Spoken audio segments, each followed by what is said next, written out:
Here, we are cutting in to a Billet K series bell housing.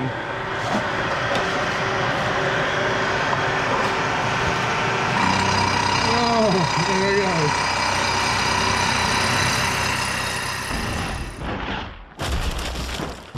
Stop blowing holes in my ship!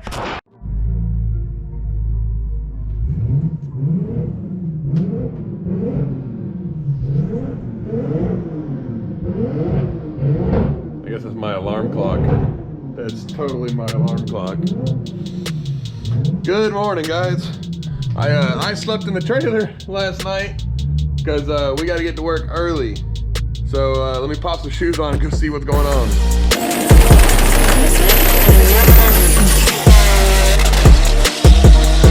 Oh shit! The car was even celebrating!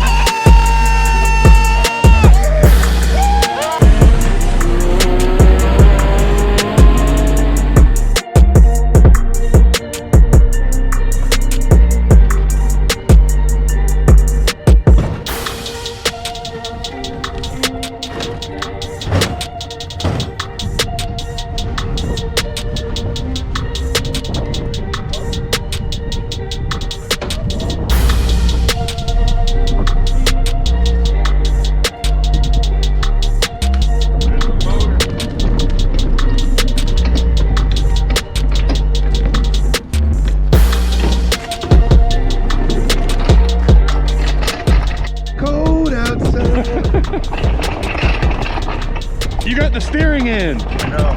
Steer it. I know how to steer.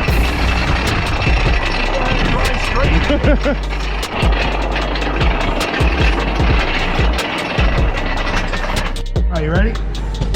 Yeah! Oh, we're in. Oh, the heat. Oh, it's gonna look nice in here. Feels so good in here. Get in where you fit in. Get in, he said. Get in where you fit in somewhere. You want the other plate? No, that's it.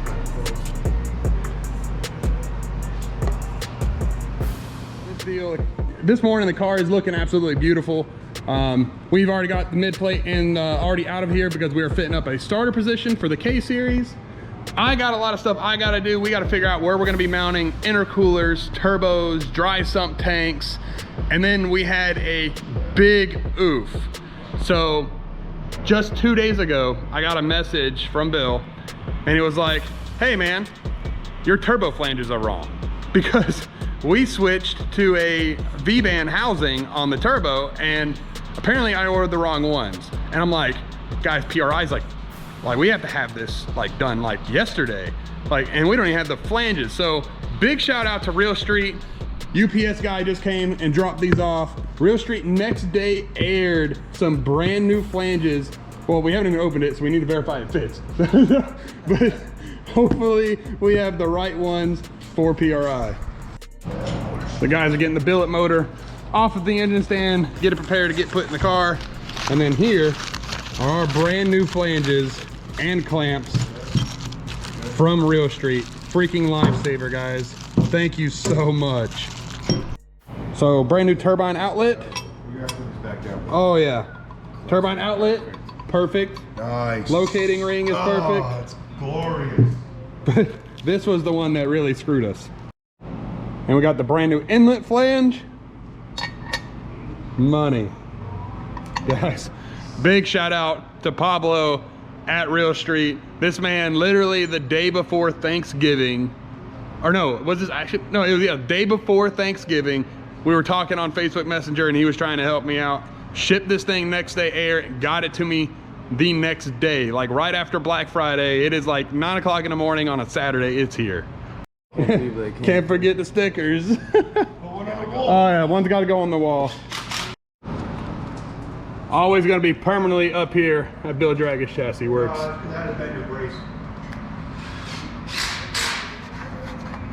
Pow. Good right there, bud. Nice and easy. Yep. Set her on down. Looking good. Billet motors landed. Grab that side, Zach. Yeah, you're good. Hold that. Probably want to center it because the table's getting ready to flip. No. Yeah, it's literally the back legs are not touching, dog. All right. Let's scotch it. Scotch it in more. It's gonna be hard for me to fucking do. You might drop one side up so you Oh, can hold on. There we go. That's way better. I was like, yeah, the table's doing a wheelie. Nerves are shaking. It was like, dude, the table's. My belly motor. It was like the table's doing a wheelie, dude. Okay. I guess this thing really is a heifer. Yeah, dude, it's not light. I'm telling you, the thing's a tank. I guess billet is more durability than weight loss, Yeah. right? Well, in most cases, it is lighter.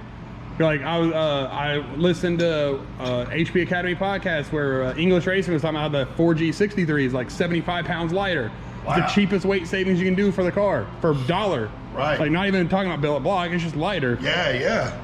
Not in this case. Not in this I'm pretty sure that thing's not lighter. I mean, All right, guys. So this is our 2.5 gallon dry sump oil tank, and basically how this thing works. Instead of having the engine hold all the oil, this is the canister that is going to hold all the oil, so we get rid of any kind of oil pressure drops, and we only have clean, non-aerated oil going into this engine. But one problem is I ordered this thing from ARE, 2.5 gallons, and well, it's taller than like basically the front of the car.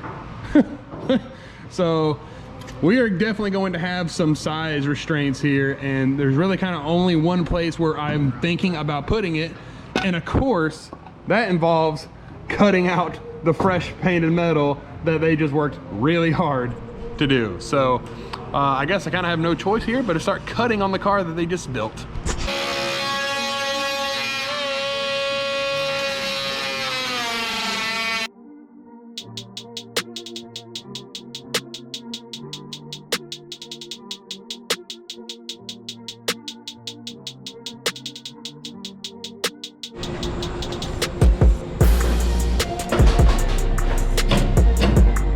If she wasn't a beer can, she's a damn beer can now. Yeah.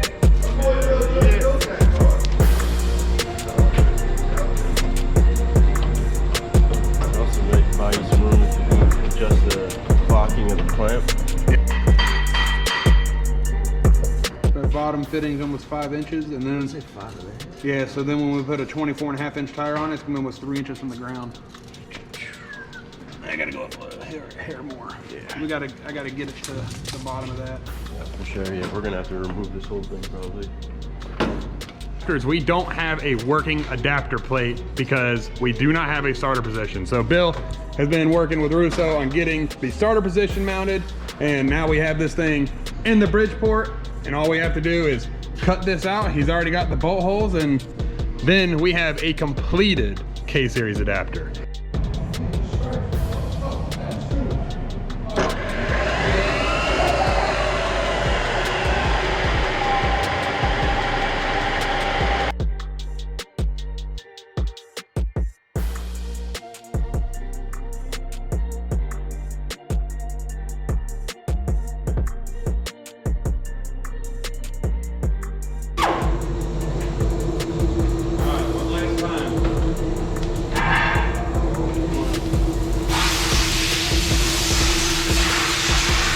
I feel like we gained a bunch of ground clearance. Yeah, no, we definitely did. It's kind of needed that.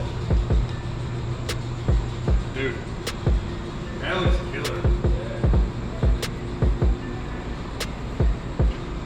Oh yeah, I'm so happy with that application. That looks wild. Scary close to the side.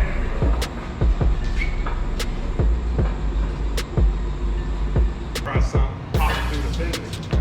You ever heard of dry sump fender exit? never in my life. Well, I think hours has passed, maybe even decades, because it is, we have been getting our asses whipped over here. I had the simple task of putting a dry sump tank on, which we basically had to redo it 3 times, but we think we finally have it officially done. We had to do a whole lot of trimming. And as you can see, it sits a little low, but it is not as low as the lowest part on the car. So I think we're gonna be all good for clearance for the tire, height for the bottom, and this clears the hood as well. So let's check up with the guys and see how far they've gotten. How you guys doing over here? Not too bad. Getting this plate bolted back on so we can test the starter out. You got it all ready and fitted for the starter? Like, yeah. Starter's done? Hopefully. Woo. We're gonna check that's right like now. That's like a working K-series adapter, man. Oh, we're gonna have to go a bunch farther out. You get to claim the first working K-series adapter.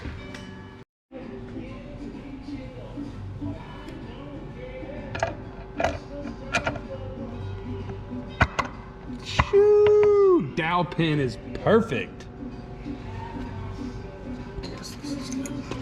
We didn't really think about the, is a nut gonna clear inside the starter?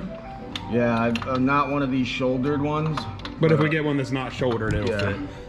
Yeah, you can see, what we had to do is switch to studs. We had to drill the starter out because if we were to put bolts through this side, it wouldn't be accessible once we put the transmission on it. So we literally robbed studs out of the turbo manifolds, and he sat here and tapped them in to the adapter plate where now we have studs. I'm not ready to send it. I'm not ready. Oh, yeah. Can I check this look? Yeah. Let's try it. Sweet, let's send some power to it and see if the starter works. Yeah. Moment of truth. Yo! It sounds perfect. Perfect, dude. Fucking knocked it out of the park. Thanks. Good job, guys. How come this guy gets all the cool stuff, but I don't get nothing cool? We make cool stuff, I don't even have cool stuff. Holes to drill in the engine plate, and this thing is ready to go in. That was a big Well, one. I don't know. We might still have to cut a hole in a billet bell housing. Oh, yeah. That's next. That's next. I don't know if I can fit that in the So we may end up running into an issue where the starter interferes with our nice billet bell housing over here. I think the starter ends up like, yeah, basically like right here. So we might just be yawing that off. All right. All right, moment of truth.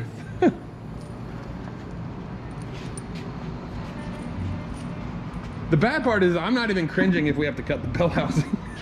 I've been through so much pain. I'm just like, at this point, whatever.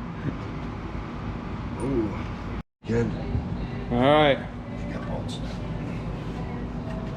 See that one? Yeah. Nope. I'm on the dowel. Oh yeah, no. We're so cutting it. Yo, oh yeah. We're cutting a fucking $3,200 bell housing. Oh, I need that chain to work. That shit fucking grease. Can I face it? Just walk into it. Yeah. Flip it and just fucking. Yeah, if we take the other Yeah, we can take the other side off. other case off Right. and mount it on the mill. Ouch, big oof, dude. It's alright. Oh, I mean, I was like, when Yeah. you're doing shit like this, like, it doesn't even really phase you anymore. It is a big ouch though. Who wants to cut into this thing? Yeah, like, we're gonna cut into a $3,200 bell housing that, like, renders it almost not sellable for any Honda. Like, anybody's gonna look at nobody that. else will. Yeah, they're not gonna touch it after that, so. It's yours now. It is Well, mine. you can still sell it, but It says it's yours once now. I cut it, it's yours. Yes. I mean, you Sorry, don't- Jeremy from Drag Cartel. Thanks, though. Hey, guys, well, you having fun there playing? I got free will here, right? Yo, all right, there is no turning back here. We are cutting in to a billet K-series bell housing.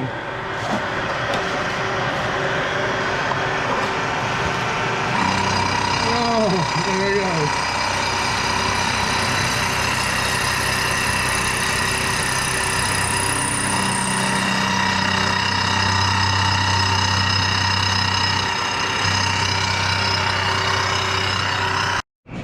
And there you guys have it. We just cut an 1.5-inch hole in the side of the billet bell housing.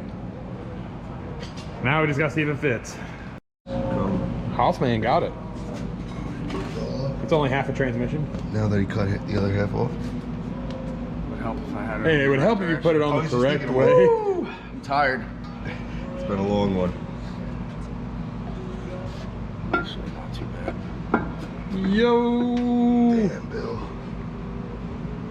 Yo, you need like a fucking switcher. I gotta see. You need a scotch. He said we need a little bit more. Just a smidge. Look at the nipple. Yo, just the nipple! See it? That's wild. Well, I mean, it's actually flush, but I don't know Yeah. if it's really touching. No. Look.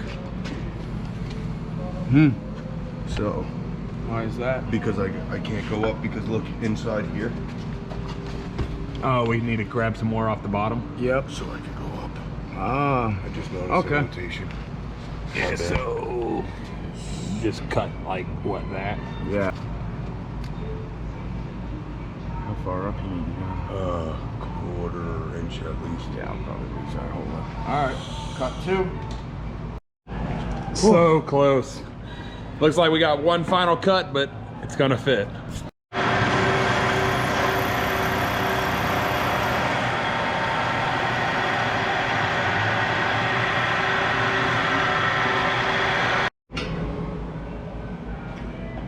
And the verdict is, it is flush. I can tell it's flush. Yeah, it clears. Done. $3 grand, throw it out.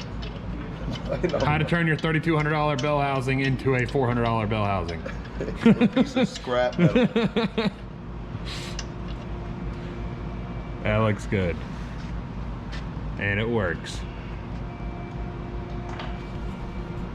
That's some wild stuff right there. Scratch that one off the list. Like 2 years ago, I was thinking, what is the ultimate setup? What would be my dream build? You are looking at it. We have a full billet motor, billet intake, full motor plate, full adapter plate to a Billet K series all-wheel drive transmission. This thing is, dude, it's wild. This is sick. Like, I think it's ready to go in the car. Yeah. What do you think? Let's swing her in. Let's swing her in. We got one last thing to do tonight, and that's put an engine and transmission in that car. Turn your end. I can't. You might not be able to do that though. There you Because go. of the plates. Come down. Yeah. Go ahead. Keep coming, Zach. Yep. All right, start to straighten it out. No, hold that. No, I'm gonna hit. I'm clear now. All right. Coming down. Oh, hold that. All right. Go in. You ready, Bill?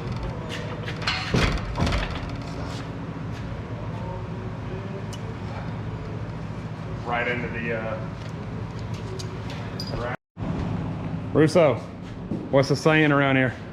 Do it again. Sing it, Billy. Do it again. Do it again. All right, guys, so we got the motor in the car and quickly ran into some issues. So we got the transmission off of it, the rack out of it, because as you guys saw, the rack was literally hitting the transmission, and we had to basically decide whether we were going to remount the rack to clear the all-wheel drive transfer case and the transmission, or do we move the engine position? So thank God this thing is on a mid plate and a motor plate setup, because now our idea is that basically we are just gonna move the entire engine and transmission forward, the maximum amount that we can. We think that's probably gonna be close to 3/4 of an inch, maybe an inch. We'll find out in a little bit. We're working on it. I'll update you guys, but it is a setback. You're gonna have it. It's not even a surprise anymore when this kind of stuff happens.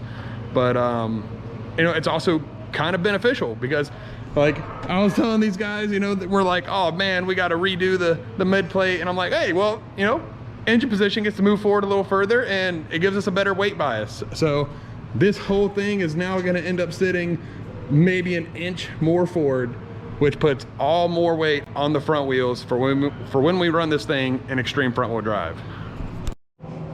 So the idea is what, that we're just going to take this part of the plate and then just kind of like elongate it. Yep.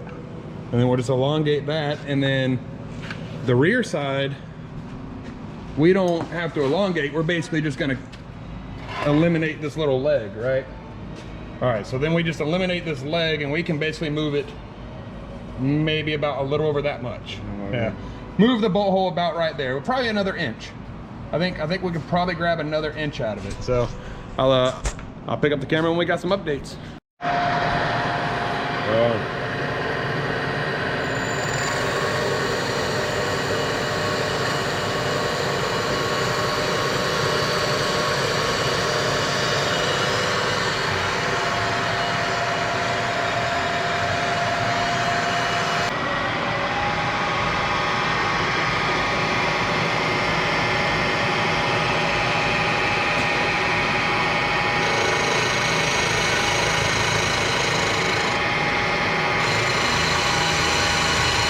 It's just a safety in case it drops.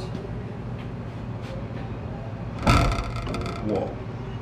Yo. I didn't expect it to slide so much. My apologies. That's 3/4 of an inch, bro. Can you square up the rear? It, That's it. You're good. Both? Yeah. There we go. That's 100. guys, 10:30. We got started at like 8 o'clock this morning. We're still working. But the great news is that we have the engine, transmission, everything is moved forward. The problem with the steering rack hitting the transfer case and the bell housing is all fixed. We are basically ready to start bolting stuff on here and build a turbo kit. But you guys are gonna have to watch the next video for that. So catch you guys on the next one. Hit the subscribe button. Another video coming right after this.